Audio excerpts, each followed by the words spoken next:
hear bad, they don't see bad, and they don't talk bad. These are three monkeys. Okay, they only talk bad, they only see bad, they only hear bad. Hi friends, வணக்கம். Welcome back to Tamil Mithran.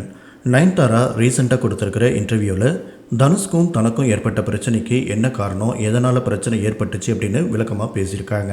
அதை பற்றி நம்ம போன வீடியோவில் பார்த்துருந்த நிலையில் தற்போது அந்த பிரச்சனையில் பல வதந்திகளை பரப்பி விட்டது இவங்க 3 பேர் தான் அப்படின்னு வலைபேச்சு அப்படிங்கிற சினிமா கிசுகிசு சேனல் நடத்திட்டு இருக்கிற பிஸ்மி, அந்தணன் ஆகியோரை கழுவி ஊற்றிருக்காங்க. நானும் ரவுடிதான் படத்துடைய ஃபுட்டேஜஸை பயன்படுத்த தனுஷ் அனுமதி தரலை அப்படின்னு நயன்தாரா தனுஷ் மீது கடுமையான குற்றச்சாட்டுகளை வச்சு அறிக்கை வெளியிட்டிருந்தாங்க.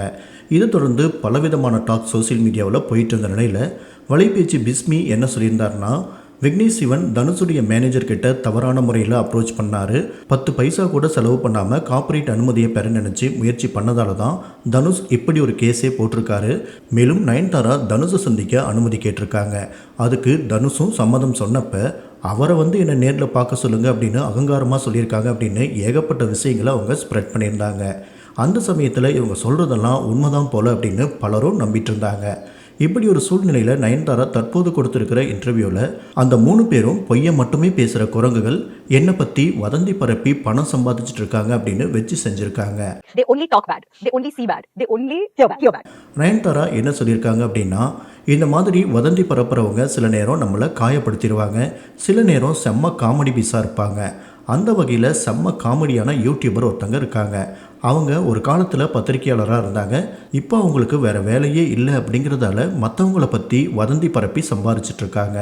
நம்ம எல்லாருக்கும் ஏதோ ஒரு வேலை இருக்கும், உழைச்சி சம்பாரிச்சிட்ருக்கோம். ஆனால் அவங்களுக்கு மற்றவங்கள பற்றி தப்பாக பேசுகிறது, பொய்யான வதந்திகளை பரப்புறது, இதுதான் வேலை. இந்த கதை செம்ம ஃபன்னியாக இருக்கும். எனக்கும் தனுஷ்குமான பிரச்சனையில் ஒவ்வொருத்தரும் ஒவ்வொரு மாதிரி பேசிகிட்டு இருந்தாங்க. எல்லாத்துலேயும் ஏதோ ஒரு லாஜிக் இருந்துச்சுன்னு வச்சுக்கோங்க. ஆனால் இண்டஸ்ட்ரியில் வதந்தியை பரப்புறதுக்குன்னே 3 பேர் இருக்காங்க. அவங்கள பற்றிலாம் உங்களுக்கு தெரியாது.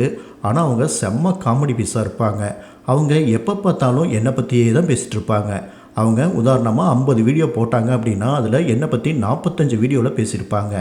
ஒரு கட்டத்தில் எதனால் என்னை பற்றியே பேசிகிட்டு இருக்காங்க அப்படின்னு நான் விசாரித்து பார்க்குறப்ப என்னை பற்றி பேசினா தான் அவங்களுக்கு பொழப்பே ஓடுதுன்னு சொன்னாங்க. நயன்தாரா பற்றி பேசி தான் பணம் சம்பாரிச்சிட்டு இருக்கிறதா சொன்னாங்க. அதுக்கப்புறம் தான் போகிறாங்கன்னு விட்டுட்டேன்.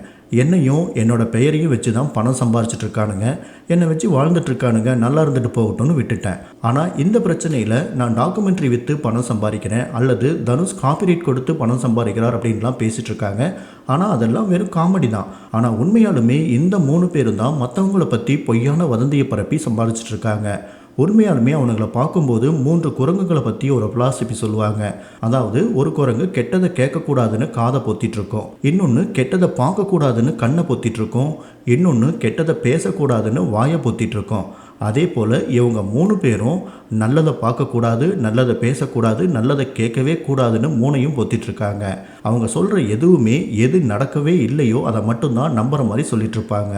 அவங்களையெல்லாம் வதந்தி பரப்புகிற நாய்கள் அந்த மாதிரி ஏதோ சொல்லுவாங்க. ஆனால் அவங்க பக்கத்துலேயே உட்காந்து பார்த்த மாதிரியே பேசிகிட்டு இருப்பாங்க. அதுலேயும் ஒருத்தன் இருக்கான் பாருங்க, அவன் என்னோட ஜேர்னி பற்றி பேசுகிறப்ப என்னோட அப்பா அப்படிங்கிற மாதிரியே பேசிகிட்டு இருக்கான். அவன் என்னவோ என்னோட ஃப்ளைட்லேயோ அல்லது பஸ்ஸுலேயோ என் பக்கத்துலேயே உட்காந்துட்டு என் வாழ்க்கை முழுசும் என் கூடவே ட்ராவல் பண்ண மாதிரியே பேசிகிட்டு இருப்பான். ஆனால் அவன் பேசுகிறதுல ஒரு வார்த்தை கூட உண்மை கிடையாது. அவங்களே அவ்வளோ காமெடி பீஸுனா அவங்களுக்குன்னு ஒரு செட் ஆஃப் வியூவர்ஸ் இருக்காங்க. அவனுங்க அதை விட காமெடி பீஸுங்க. கொஞ்சமாவது அவனுங்களுக்கு மூளை இருந்தால் இவனுங்க சொல்கிறதுல எவ்வளோ பொய் இருக்குன்னு உணர்ந்துருப்பாங்க.